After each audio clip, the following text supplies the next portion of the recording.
কোন পর্যায়ে তদন্তটা আছে সেটা আমরা বলেছি। সেটা বলার মাধ্যমে আমরা বলেছি যে আমরা আশা করি যে আগামী মাসের মধ্যেই এই বিশেষ করে সাবেক প্রধানমন্ত্রী শেখ হাসিনার বিরুদ্ধে যেটা সেটা তদন্ত রিপোর্ট দাখিল করা সম্ভব হতে পারে বলে আমরা আশা করছি। এটা কোনো ফাইনাল টাইম লাইন নয়। আপনারা মনে রাখবেন যে তদন্ত কাজে যতটুকু লাগবে সেইটুকু সময় কিন্তু আমরা গ্রহণ করব। কারণ আমরা যদি বেশি তাড়াহুড়ো করি তাহলে এত কমপ্লেক্স একটা তদন্তের যদি কোনো ত্রুটি থাকে এবং সেই ত্রুটির ফাঁক দিয়ে আসামি বেরিয়ে যায় তাহলে জাতির কাছে কিন্তু আমরা দায়বদ্ধ থাকব। সেই দিকটা বিবেচনায় রেখে আমরা একদম ত্রুটিহীনভাবে রিপোর্টটা যাতে তৈরি করতে পারে আমাদের তদন্ত সংস্থা সেই সময়টা আমরা তাদেরকে দিচ্ছি। মানে এপ্রিলের আগে ট্রাইব্যুনালে বিচার শুরু হচ্ছে না? আমরা তো সেটা বলতে পারছি না। তদন্ত রিপোর্ট হাতে পাওয়া মাত্র আপনারা জানেন যে একটা সিস্টেম আছে, সেই সিস্টেম অনুযায়ী আমরা ফর্মাল চার্জ তৈরি করব। ফর্মাল চার্জ দাখিলের মাধ্যমে আনুষ্ঠানিক বিচার প্রক্রিয়াটা শুরু হবে। তদন্ত রিপোর্টটা পাওয়া মাত্রই কিন্তু আসলে বুঝতে পারবেন যে ফাইনাল বিচার প্রক্রিয়ার কাজটা শুরু হয়ে যাবে। সুতরাং যদি মার্চ মাসের মধ্যে তদন্ত রিপোর্ট আমরা পেয়ে যাই, এপ্রিল মাস থেকে বিচার প্রক্রিয়ার আনুষ্ঠানিক পর্বটা শুরু হওয়ার সম্ভাবনা রয়েছে। আবেদন করেছেন কি জাতিসংঘে তো আবেদন করার বিষয় না, জাতিসংঘের সাথে আমাদের কথাবার্তা হয়েছে, জাতিসংঘের সাথে আমাদের কথাবার্তা চলমান আছে। আমরা চেয়েছি তাদের কাছে সেই রিপোর্ট আমরা নেয়ার প্রক্রিয়ার মধ্যে আছি।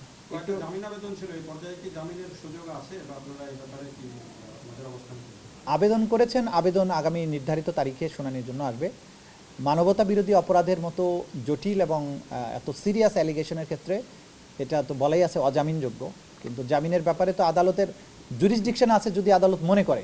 কিন্তু এই সব আসামিদের বিরুদ্ধে এমন সব অভিযোগ আছে যে তাদেরকে বিচার শেষ হওয়ার আগে জামিন দেওয়ার কোনো সুযোগ আছে বলে আমাদের দিক থেকে আমরা মনে করি না। কিন্তু ডিসিশন নেওয়ার ক্ষমতা তো সবসময় আদালতের, আমরা আদালতের উপরে কোনো কথা বলতে চাই না।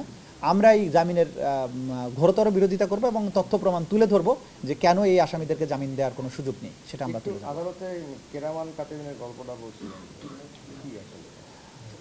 আচ্ছা, আপনারা জানেন যে এই মামলাতে একটা গুরুত্বপূর্ণ প্রমাণ হবে যে ডিজিটাল তথ্য প্রমাণ। তো ডিজিটাল তথ্য প্রমাণ আপনারা জানেন যে ডিজিটাল ফুটপ্রিন্ট বলে একটা জিনিস থাকে। তো আমরা এই সমস্ত ডিজিটাল এভিডেন্স পেয়েছি এমন তারা বিভিন্ন জায়গায় যে সমস্ত কথাবার্তা বলেছেন, যে গণহত্যার জন্য যে সমস্ত নির্দেশাদি দিয়েছেন, সেই সব নির্দেশাবলী যে তাদের টেলিফোনিক অর্ডারের মাধ্যমে যে গিয়েছে, হত্যাকাণ্ড করে এক ছাত্র জনতাকে নির্মূল করার কথা বলা হয়েছে, সমস্ত টেলিভিশন চ্যানেলগুলো বন্ধ করে দেওয়ার কথা বলেছে, এই ধরনের কথোপকথন তারা যে করেছেন তাদের অজ্ঞাতে সেগুলো রেকর্ডেড হয়েছে। তো সেগুলো আমাদের হাতে আসছে। তো আমরা যেটা বুঝি আপনাদেরকে যেটা বলতে পারি যে মানুষকে মারার জন্য যে ফাঁদ তারা পেতেছিলেন সেই ফাঁদে হয়তো তারাই পড়তে যাবেন। ওই যে লাস্টেরটা ডিজিটালের জন্য দিয়ে দিলাম।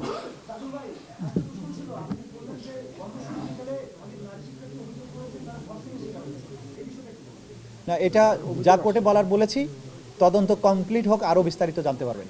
আমি কোর্টে যেটা বলেছি আমাদের কাছে অভিযোগ আছে।